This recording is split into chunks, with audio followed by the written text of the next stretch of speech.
Hey guys, I know y'all just saw what happened. Y'all, they ousted him. They voted him out. 216 to 210. You guys, you know who I'm talking about. Kevin McCarthy, the Speaker of the House. You guys, you know we were already talking about the government being shut down last week. We didn't know what was going to happen. If they shut down, 1.3 million military workers would go without pay on duty. 7 million people would be delayed benefits. Section 8 vouchers, 90% of staff, Department of Education will be furloughed.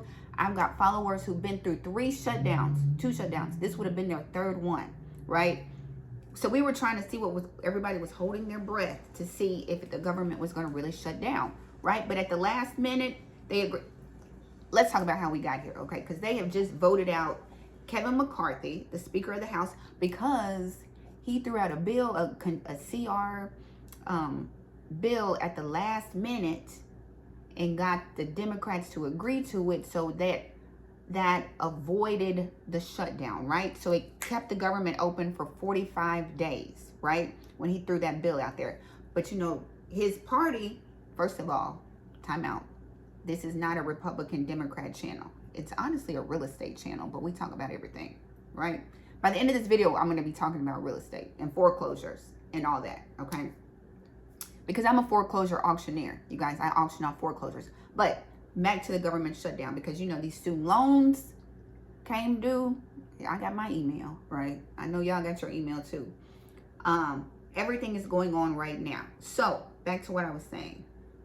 So 216 to 210 voted him out, right? Because they wanted to use the shutdown as leverage to get their legislation passed through, right? Because Ukraine is on the table, baby. Funding for Ukraine is on the table. If you watch my channel, you know how I feel about that. Because I got student loans right here that could get paid. We got people right here living paycheck to paycheck that could use some of this money. You know, that's all I'm saying. Don't come on here coming for me, because no shade. Ukraine, it's a horrible situation going on over there. It is a horrible situation, right? And we don't want to send our guys over there, right? We don't want to send our military over there to fight. So from what I understand, we're sending money to keep from sending our boys over there. But ain't no telling. It's 3 sides to every story, right? So anyway, the members who voted McCarthy out, you know, because he turned on his people, right? Andy Biggs of Arizona, Ken Buck of Colorado, Tim Burchett of Tennessee, Eli Crane of Arizona, Bob Good of Virginia, Nancy Mace of South Carolina, Matt Rosendale of Montana, and Matt Gaetz of Florida.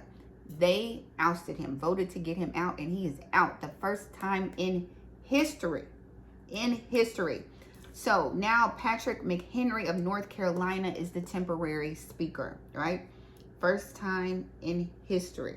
So let's do a little rundown of how we got here. So each year, why do we, first of all, you guys, the shutdowns originated like in 1884.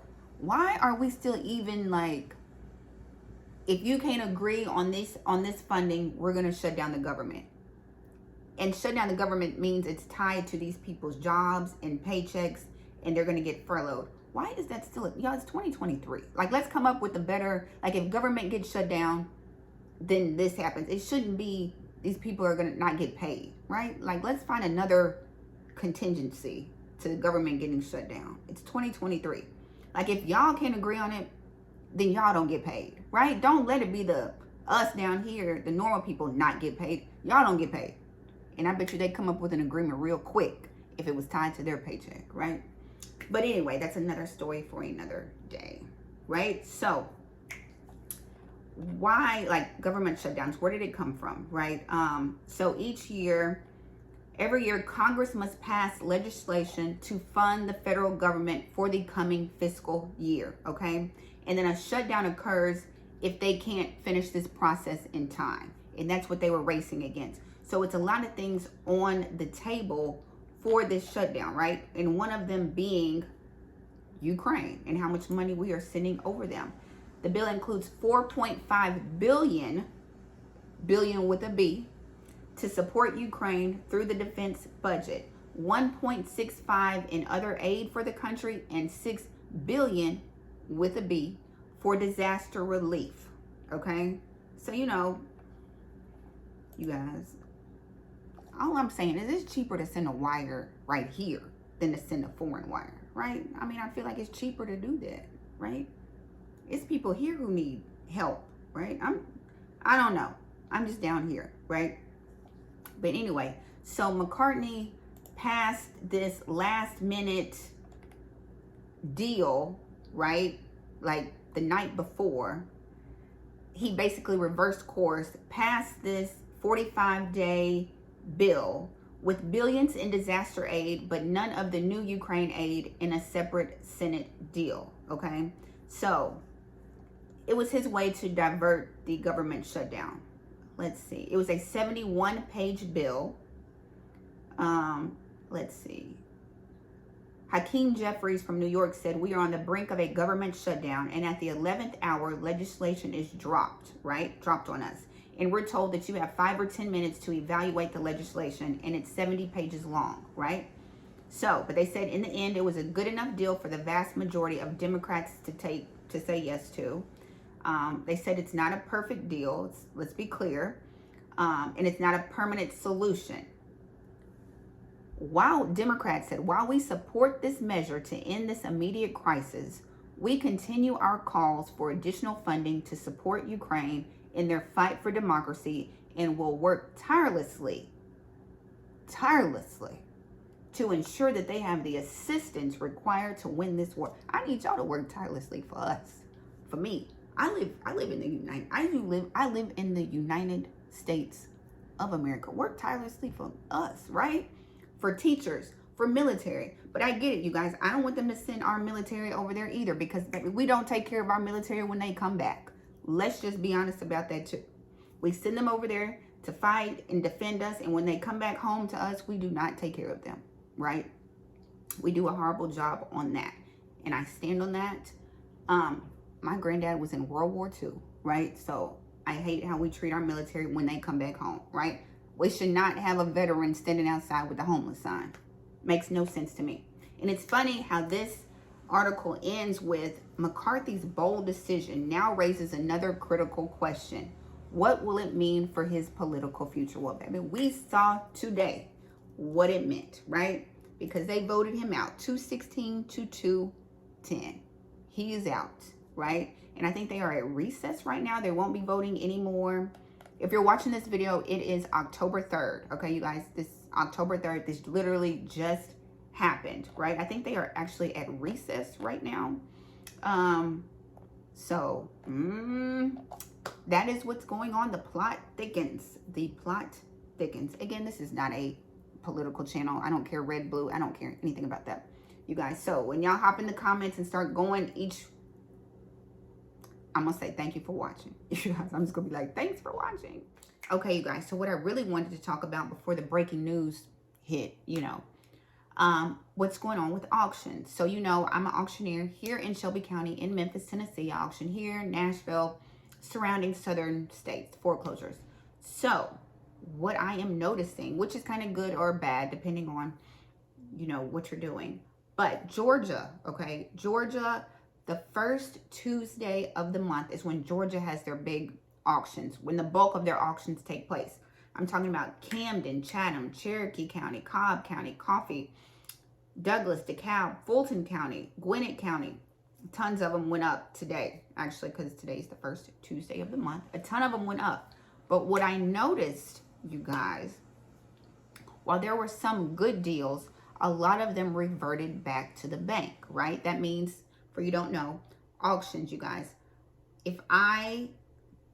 When a person gets behind on their mortgage, they get that acceleration notice that says you have 30 days to pay your past due amount or your house is going up for auction, right? They come to me. Then if I can't sell them at auction, then they revert back to the bank and they become an REO property, real estate owned by the bank. So it's a bank foreclosure, right? So a lot of properties are reverting back to the bank. You know why? Because this opening bid is too high. Do you know why? Because these people just bought in 2020, 21, and 2022. Y'all, I can give you a perfect example. I can't, and as soon as I start editing, I'll be able to put the houses up. 2874 Blount Street. This is in Georgia, right? Just bought in May of 21, right? Went up for auction today. Did not sell. Opening bid was $199. $199. It looks like the house is only worth $215. They bought it in 2021 and they tried to rent it and could not. And you can just see.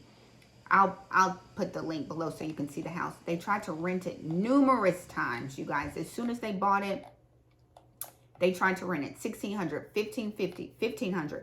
They could not rent it and it went up for auction today. It went up for auction. So my point is, I believe the REO market, a lot of people are like, Ashley, I'm not going to be able to buy properties at the auction because the properties at the auction, you have to have cash for them, right? I only accept cash. Now, if they revert back to the bank and become an REO, look, this hand is the REO, this hand is the auction. If they become an REO, you can use financing, FHA 203K, a conventional loan. That opens it up for more buyers to be able to buy foreclosures.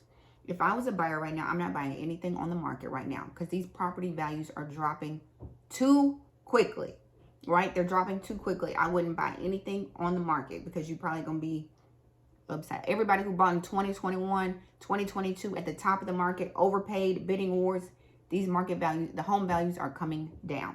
So, but if I was, but I get some people got to sell, right? Some people got to buy. Like if your job moves, you got to sell right now, you got to buy. If you were in foreclosure, you probably need to go on and sell, right? That's like your option. But if I was looking for a property right now, traditional buyer with financing, I would go look for a foreclosure. Homepath.com, HUDHomestore.com. Wells Fargo has their REO website that you can look up. Bank of America has their REO website. I would go on there and look, right? And I would still negotiate with them. They're a bank. They can make the prices better. So I would negotiate with them. But my point is, when this window of opportunity opens, I believe we're going to see an influx of REO properties. They will not sell at the auction because they are too high. An investor won't buy them. Hedge funds won't buy them because there's no profit to be made. But a traditional buyer can come get an REO, right? Because they're not going to sell at the auction. They're going to come to the REO market and you can buy them. So this will present an opportunity for people with traditional financing to buy a foreclosure. And that's what I'm saying. Prepare yourself, you guys. That's why I made the auction accelerator. That course is linked below. I did a 3-day live weekend this past weekend, you guys, and I answered as many questions as I possibly could, right? I answered as many as I could. But the window of opportunity is coming in. There's not going to be a foreclosure wave. Y'all, we have, I have done, I tell you these numbers all the time. August 2023. Well, it's October now. September numbers should be out, and I can't wait to report those. August, we had 5.52 million renter households were behind on their rental payment. We had 4.34 million homeowners behind on their mortgage in August. I believe those numbers are so far off. I believe that number is closer to 8 to 10 million people who are behind on their mortgage. I talked to the attorneys. We have not foreclosed on people in like 3 years, you guys. There are people sitting in their homes that have not paid in 2 or 3 years, you guys. I don't care what the news says. I don't care what anybody says. Y'all, it's people who have not paid. It's millions of people who have not paid, right? And we're coming into October, student loan payments. Everybody's credit card debt is super high right now. We're going to wait and see. Y'all know the wild card is we got an election year coming up. So we're going to see if they're going to kick the can, with these foreclosures, or what's going to happen. But these banks, they feeling the pressure. They are feeling the heat. People aren't paying their mortgages. The commercial real estate is in trouble. Nobody's applying for new mortgage applications, baby, because these interest rates too high right now. So banks are feeling the pressure. So we're going to see what happens, you guys. But that's what I'm noticing at the auction. So there will be opportunity, you guys. Don't get discouraged. If you can't buy properties at the auction, we're going to get a wave of them coming to the REO market, okay? So just stay ready, you guys. I have a free masterclass coming up next Thursday. REO properties versus auction properties. Where to find them and where to buy and how to buy them, okay? Free, and it's live. The link is below. It's live, y'all. Y'all can ask me questions as I'm going through the masterclass, and it's free. I think I'm going to host a masterclass like once a month. I'm going to host one that's free. Y'all can come ask me questions, sign up. I'll put the replay. If you can't make it, the replay will be up. It will be free. You guys, I'm trying to teach y'all. Ain't nobody else out here teaching y'all. Or if they are, they charging you. So it'll be a free masterclass, auction properties versus REO properties, where to find them and how to buy them. Okay, so sign up for that. You guys, the auction accelerator course is still open. I've got like 30 students in there right now. It's crazy. So I poured my whole heart. Teach you how to bid at the auction, how to find them, analyze them, bid successfully. I made you a calculator to calculate the bid, to calculate the repairs. I put everything in that. Y'all, that is my baby. That is my course that I poured my heart into. So that is all I have. I am back with daily videos. So I will be back on here tomorrow. If you are new, subscribe, like, comment. I try to comment back to everybody's comments because I appreciate you and I love you all. And yeah, I'm on Instagram, Your Agent Ashley on Instagram. Sign up for the masterclass. Sign up for the newsletter. Sign up for all the things, you guys. And I will see you tomorrow. Bye, you guys.